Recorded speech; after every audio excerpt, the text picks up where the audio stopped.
ખાસ કરીને આ સૌરાષ્ટ્ર યુનિવર્સિટી જેવી પ્રતિષ્ઠિત યુનિવર્સિટીનું તંત્ર ક્યાંક ખાડે ગયું હોય અને આ સૌરાષ્ટ્ર યુનિવર્સિટીના વિદ્યાર્થીઓને ક્યાંક રોડે ચડાવવાનું કામ આ સૌરાષ્ટ્ર યુનિવર્સિટીના કુલપતિ કરી રહ્યા છે।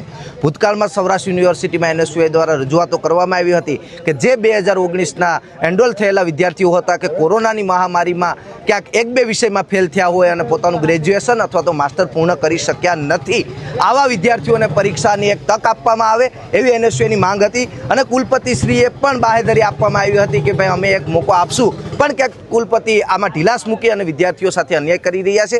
બીજો મુદ્દો છે કે ભાઈ આ સૌરાષ્ટ્ર યુનિવર્સિટીનું પરીક્ષા વિભાગ ક્યાંક ખાડે ગયું છે, પરીક્ષાનું પરિણામ આપવા માટે આ પરીક્ષા વિભાગ સક્ષમ નથી। યુનિવર્સિટીના સત્તાધીશો મોટી મોટી વાતો કરતા હતા કે અમે 45 દિવસમાં રિઝલ્ટો આપશું, પણ આજે 60 દિવસ 70 દિવસો વીતી ગયા હોવા છતાં આજે 80% ફેકલ્ટીઓના પરિણામો જાહેર કરવામાં આવ્યા નથી। એ ખૂબ દુઃખની બાબત છે। ત્યારે આવા વિષયોને લઈ અને અમે આજે કુલપતિશ્રીને રજૂઆત કરવા આવ્યા છે કે એસસીમાં બેઠવાથી કામ નહીં થાય। ખરેખર જો તમારે વિદ્યાર્થી હિતની વાત કરવી હોય તો ગ્રાઉન્ડ ઉપર ઉતરવું પડશે, તમારે ચેક કરવું પડશે કે આ તંત્રના લોકો કરી શું રહ્યા છે, ખાલી પગાર લઈ રહ્યા છે કે ભાઈ વિદ્યાર્થીઓના કામ કરી રહ્યા છે। કઈ રીતના વિરોધ કરવો? ખાસ કરીને આજે જે આ દેશના પ્રધાનમંત્રીએ આ દેશની પ્રજાને જે રોડ ઉપર રસ્તામાં ઉતારી દીધી છે, લાઈનોમાં ઊભી રાખી દીધી છે અને મેલોડી અને જાલમુડી જેવી વાહિયાત વાતો કરી અને આ દેશના લોકોને ગુમરાહ કરવાનું કામ કરી રહ્યા છે, એવી જ રીતના સૌરાષ્ટ્ર યુનિવર્સિટીના કુલપતિ પણ જાલમુડીને ક્યાંક મેલોડીની આભામાં આવી ગયા હોય અને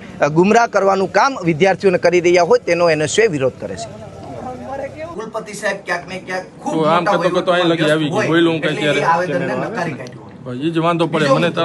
કુલપતિશ્રી મોટી મીડિયાની સમક્ષમાં વાતો કરે છે કે અમે તો 45 દિવસમાં રિઝલ્ટ આપશું। સાહેબ 80% રિઝલ્ટો હજી આવ્યા નથી સૌરાષ્ટ્ર યુનિવર્સિટીના। 70 80 દિવસ વયા ગયા તો હવે એ સાહેબ એ છોકરાઓનું મંજીરા વગાડવાના કે કઈ પરીક્ષા એડમિશન લેવા જવાના?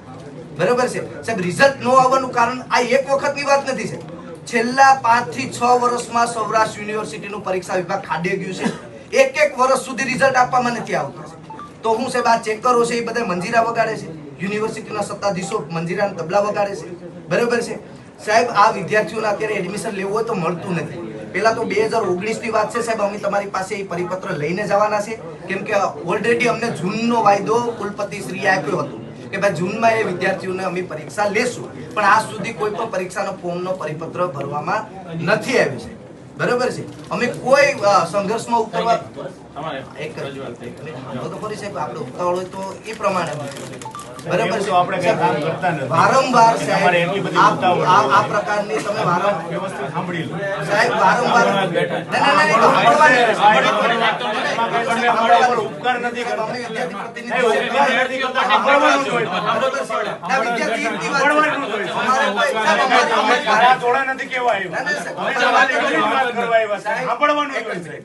હવે સાહેબ આમાં તમે અત્યારે પરિપત્ર સાહેબ કરાવડાવો, મનીષાને બોલાવો પરીક્ષા વિભાગના પરીક્ષા NSUI દ્વારા જે 2019માં કોરોના કાળને લીધે જે અમુક વિદ્યાર્થીઓ મેક્સિમમ એટેમ્પમાં પરીક્ષા નથી આપી શક્યા, એના માટે ખાસ કિસ્સામાં ફરીથી પરીક્ષા આપવાની રજૂઆત છે।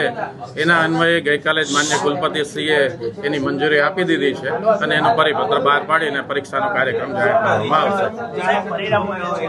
અને જે બીજી બાબત છે કે રિઝલ્ટ જાહેર નથી થયા, તો અમારી પહેલી પ્રાયોરિટી 6થા સેમેસ્ટરના રિઝલ્ટ છે એ જાહેર કરવાની છે અને મોટાભાગના રિઝલ્ટ જાહેર થઈ ગયા છે 6થા સેમેસ્ટરના। 1 કે 2 વિદ્યાશાખાના રિઝલ્ટ છે એ ટૂંક સમયમાં એકાદ વીકમાં અમે બહાર પાડીશું।